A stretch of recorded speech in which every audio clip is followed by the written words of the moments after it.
Hey everybody, welcome back to the Harmonious Path with Jen.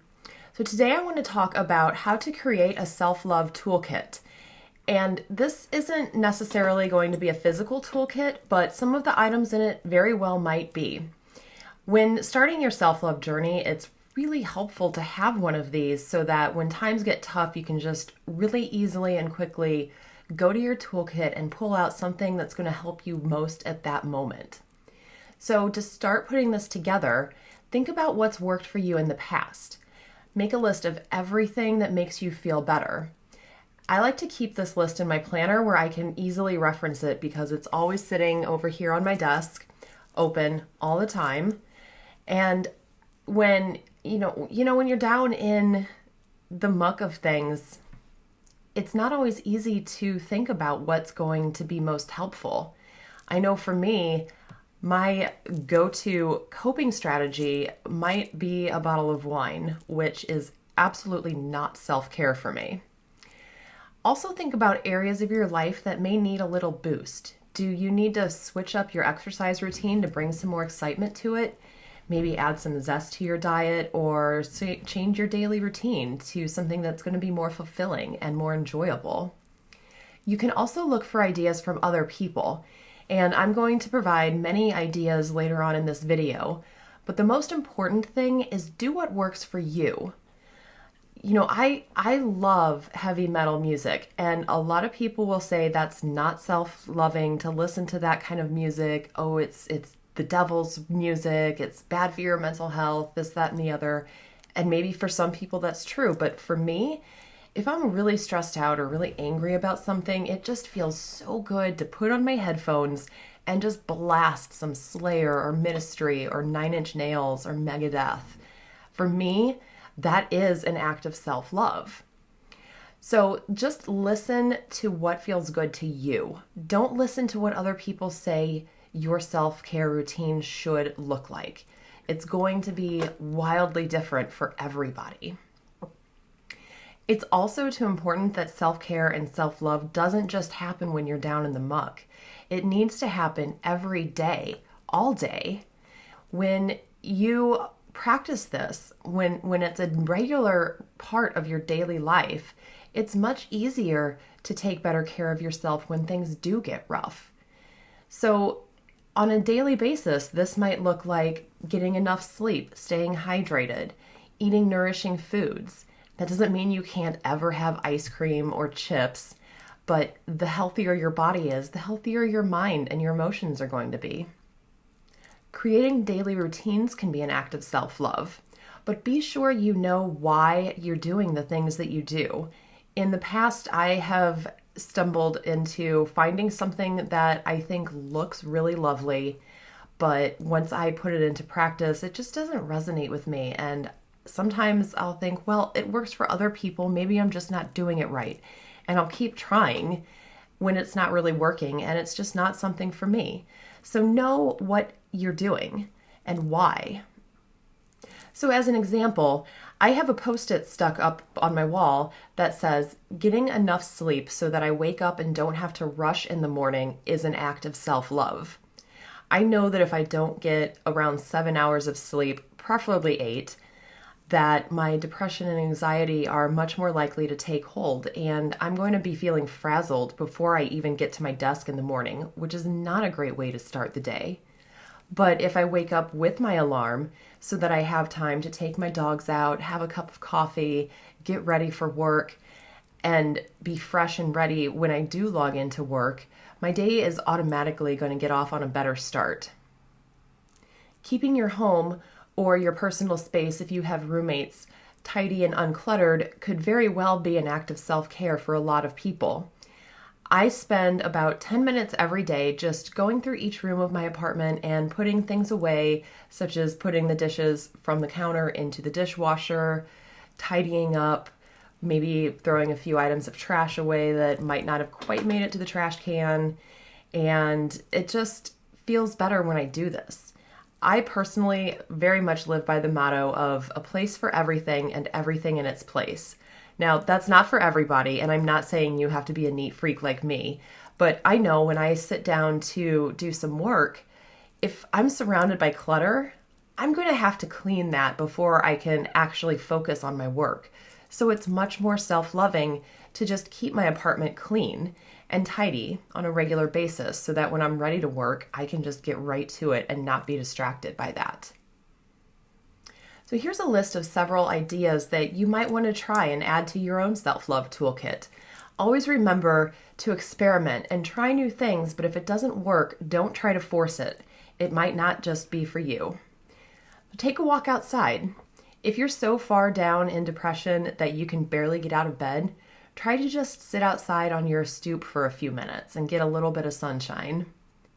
Meditate. You can do this in silence with some soft ambient music or guided meditation. Make this as long or as short as feels right for you and is helpful for you. Do some crafts. It doesn't have to be anything elaborate. Just pull out your coloring book and your favorite markers or colored pencils. Maybe draw, knit, make a collage. Just have fun. Do whatever is your favorite creative outlet. And do this purely for yourself. Do not have any intention of ever doing anything with it or showing anybody. You want to do this just for the pure joy of creation, to get lost in that rather than focusing on whatever's bothering you. Dance. I have a solo dance party playlist on my Spotify that I can turn on and listen to a couple of songs at random and just have a little dance party here in my office. I try to dance with my dogs sometimes, but they usually think I'm just kind of crazy. But this is a really great way for me to just get a little energy. And if you really don't feel like actually dancing, just put on some music and, do a little bop in your chair if that's all you want to do at that time. Do a jigsaw puzzle. The concentration this takes can be a really good distraction from what's bothering you. Take a shower or a bath. Now, yes, I keep saying that self-care isn't all about bubble baths, but that absolutely can be part of it. Water is extremely healing for me, so a long soak in a hot tub or even just standing under a hot shower for 5 or 10 minutes can be really rejuvenating. Watch a comedy show. Netflix seems to be the comedy hub these days, but if you don't have Netflix, or if there's something else you're looking for that they don't have, there's a ton of comedy on YouTube. I've found, shorter clips from skits all the way up to full hour and a half long shows from various comedians. My current favorite is Gabriel Iglesias, aka Fluffy. One of the reasons I like him so much is he's fairly family friendly as far as comedians go. It's not specifically geared for kids. He does talk about some adult situations like drinking and getting drunk, but he's not crude about it. And it's just some, good, really lighthearted fun that gets really big laugh out loud belly laughs from me every time. Have a mini binge of one of your favorite YouTube channels. I'm not saying spend the entire weekend wasting all your time away on YouTube. I've done that. It's okay. I'm not going to judge if you do. But just pick a couple of videos that you haven't watched. Or maybe you just found somebody new and they have a big back catalog that you want to catch up on. This can be another good way to escape from reality and give your mind a break. Cook some comfort food. Or if you're like me and you hate cooking, try to keep some comfort food on hand. Macaroni and cheese is an easy one. That's one that I don't mind cooking when I'm feeling down a little bit. Or just some ice cream or your favorite fresh fruits or veggies or chips. Yes, you want to try to eat healthy food to keep your body nourished, but sometimes we've got to just have a little bit of downtime with cookies and ice cream. Play with some sensory toys. Remember fidget spinners? I still have mine and I use it once in a while, and it's just it's mesmerizing.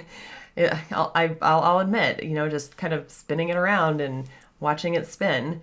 So find different, squishy toys or different sensory toys. Play with regular toys. Don't worry, I'm not going to tell anybody if you buy a bunch of old vintage My Little Ponies on eBay and have your own little private pony party. Cuddle your pet. This can be so soothing. When I remember to just take a break and hug my dogs for a few minutes, I can just feel my tension ease and seep away. Maybe take them for a walk if they enjoy that, or if you have more less active pets or slithery pets, just spend some time playing with them. Whatever makes you feel good with your particular animals. Move your body.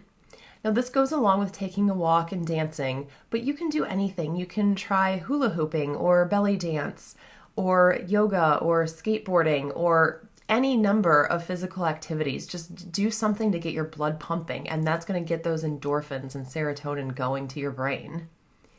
Make a tasty beverage.